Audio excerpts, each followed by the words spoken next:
साथियों, बंगबंधु शेख मुजीबुर रहमान जी ने कहा था, बांग्लादेश इतिहासे স্বাধীন রাষ্ট্র হিসেবে টিকে থাকবে বাংলাকে দাবিয়ে রাখতে পারে এমন কোন शक्ति नहीं।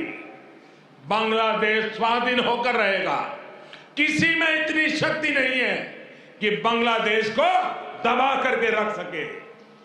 बंगबंधु का यह उद्घोष बांग्लादेश के अस्तित्व का विरोध करने वालों को चेतावनी भी थी और बांग्लादेश के सामर्थ्य पर विश्वास भी था। मुझे खुशी है कि शेख हसीना जी के नेतृत्व में बांग्लादेश दुनिया में अपना दमखम दिखा रहा है। जिन लोगों को बांग्लादेश के निर्माण पर ऐतराज था, जिन लोगों को बांग्लादेश के अस्तित्व पर आशंका थी, उन्हें बांग्लादेश ने गलत साबित किया है। साथियों, हमारे साथ काजी नजरुल इस्लाम और गुरुदेव रविंद्रनाथ ठाकुर की समान विरासत की प्रेरणा है।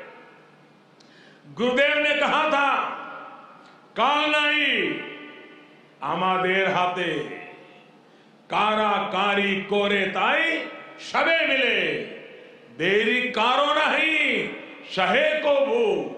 यानी हमारे पास गंवाने के लिए समय नहीं है, हमारे पास बदलाव के लिए आगे बढ़ना ही होगा। अब हम और देर नहीं कर सकते। ये बात भारत और बांग्लादेश दोनों पर समान रूप से लागू होती है। अपने करोड़ों लोगों के लिए, उनके भविष्य के लिए, गरीबी के खिलाफ हमारे युद्ध के लिए, आतंक के खिलाफ लड़ाई के लिए हमारे लक्ष्य एक है। इसलिए हमारे प्रयास भी इसी तरह एकजुट होने चाहिए। मुझे विश्वास है भारत बांग्लादेश मिलकर तेज गति से प्रगति करेंगे। बंधुगण, ये एक सुखद संयोग है कि बांग्लादेश के आजादी के 50 वर्ष और भारत की आजादी के 75 वर्ष का पड़ाव एक साथ ही आया है। हम दोनों ही देशों के लिए 21वीं सदी में अगले 25 वर्षों की यात्रा बहुत ही महत्वपूर्ण है। हमारी विरासत भी साझी है, हमारा विकास भी साझा है, हमारे लक्ष्य भी साझे हैं, हमारी चुनौतियां भी साझी हैं।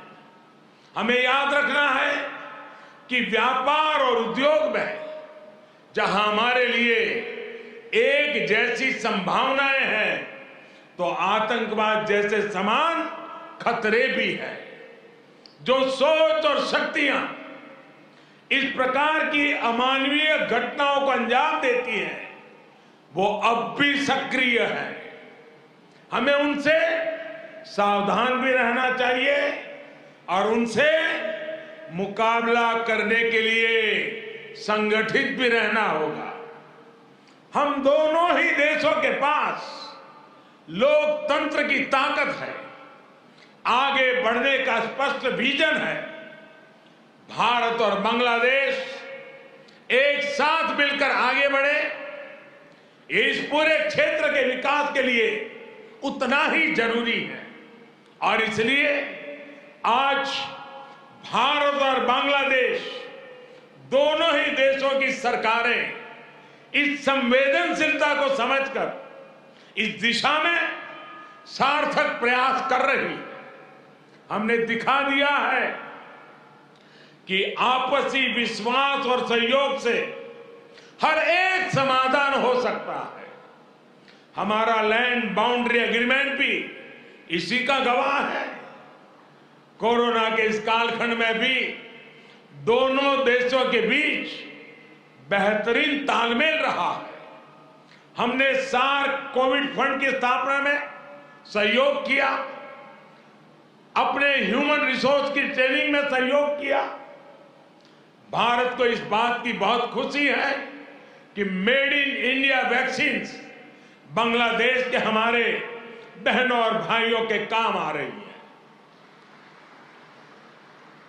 मुझे याद है वो तस्वीरें जब इस साल 26 जनवरी को भारत के गणतंत्र दिवस पर बांग्लादेश आर्म फोर्सेस के ट्राई सर्विस कंटिजेंट ने शोनो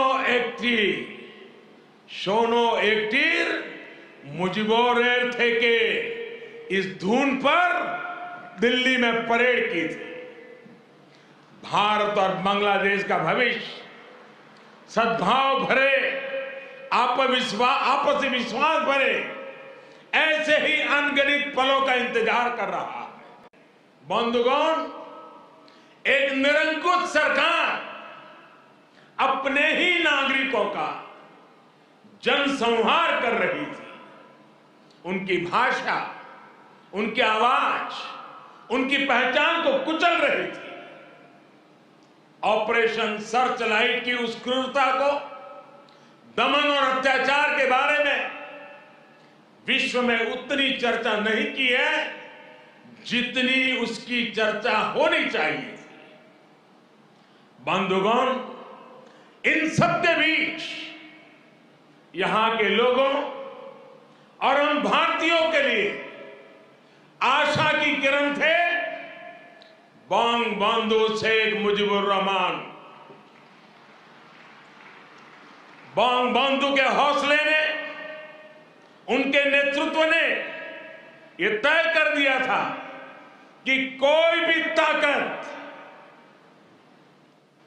ताकत बांग्लादेश को गुलाम नहीं रख सकती। बंगबंधु ने ऐलान किया था, एबारेर संग्राम आमादेर मुक्तिर संग्राम। एबारेर संग्राम स्वाधीनतार संग्राम। इस बार संग्राम मुक्ति के लिए है, इस बार संग्राम आजादी के लिए है। उनके नेतृत्व में यहां के सामान्य मानवी, पुरुष हो या स्त्री हो, किसान, नौजवान, शिक्षक, कामगार, सब एक साथ आकर मुक्ति वाहिनी बन गए। और इसलिए आज का यह अवसर मुजीब से बंगबंधु के विजन, उनके आदर्शों, उनके साहस को याद करने का भी दिन है। ये समय चिरो विद्रोही को, मुक्ति युद्धों की भावना को फिर से याद करने का समय है।